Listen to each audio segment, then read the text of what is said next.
right, folks, we having fun yet?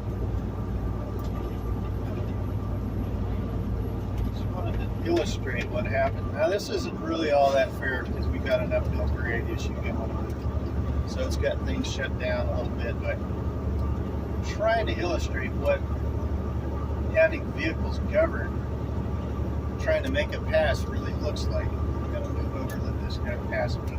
I'm not gaining on these trucks in front of me quick enough. But when you have trucks that can just barely pass the next one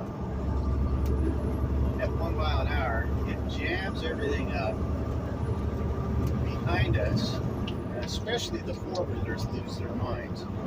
Now we're able to have a little variance here because we've got some hills going, but if you're on flat, level ground, and everyone's just got the hammer down as far as it'll go based on their governance. I like that word, governance, because that's what it is. Government getting into commerce, as far as I'm concerned. But what happens here, you get us a little bit of a mess, and people start doing crazy things to get around, and that's when you have accidents. That's when you have four-wheelers cutting trucks off and everything else. If the trucks are in a position where, let's say they're 1 mile an hour faster than the truck that they're behind, but they have the ability to jump it up by even 2 or 3 miles an hour faster than that, long enough to get around, that makes it so that traffic can continue to flow freely.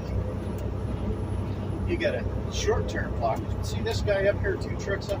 He's barely making it around, and it's because he's governed. We're on flat level ground here. But he's governed, and he can only barely pass that guy in the right lane. Now, the guy in the right lane, if he was even remotely concerned about other drivers on the road,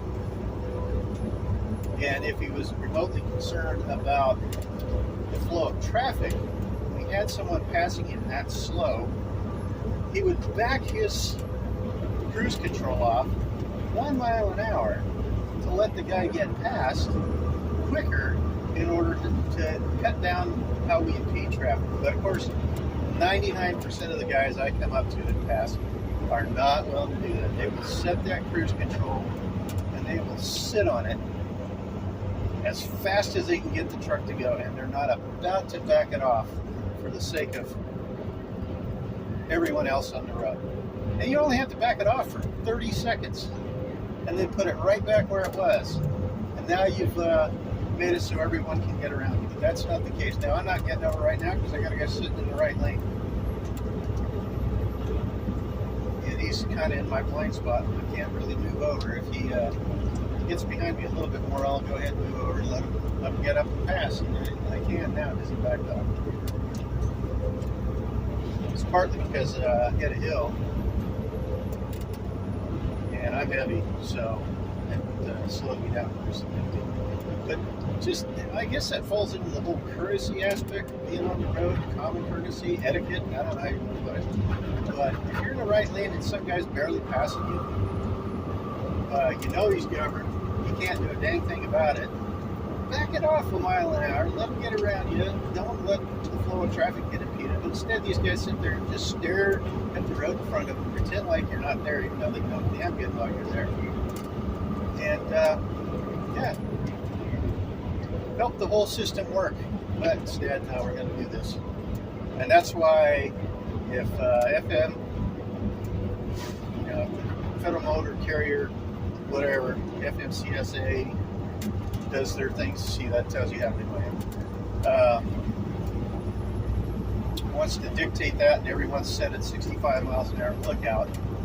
I guarantee we're going to have more accidents and we're going to have a lot more issues with traffic flow because of that. In part because of the driver's unwillingness to adjust the flow of traffic where they have control, which the only control they have is to slow down. And it's also the FMCSA and their issue of just wanting to micromanage how it works. And it's irritating to have those guys that are running 80 miles an hour in a truck that's a crap box, and I see them a lot. Panels falling off of it and everything else. You know they're an independent that bought that truck and made sure it could open up as fast as it can go, but at the same time, it's not really well maintained. You see it a lot. And those are ones that, sometimes we have issue with down the road when they get into accidents. So, anyway, there's my soapbox on this whole proposal to govern everyone at 65 or even 70 miles an hour. I think it's ridiculous. I can't go faster than 70 miles an hour in this truck, but that's okay. I typically will follow someone, and if I'm catching them consistently at 67 miles an hour, and I know that they're going to be impeding me, then I'll go ahead and take it up to 70, get around them, and then drop back down. That's me managing the way that I handle my issues with traffic flow. But I don't see other people doing it very often. I'm sure there's a lot of people out there that do. Just to me, it seems kind of intuitive that that's what you do. But we just get so fixated with the idea I'm going to go as fast as this truck will take me, and hammer down the whole time, and not take into account anyone else on the road. So it's kind of a shame. Kind of something that I've seen and been a little bit let down as far as I'm concerned.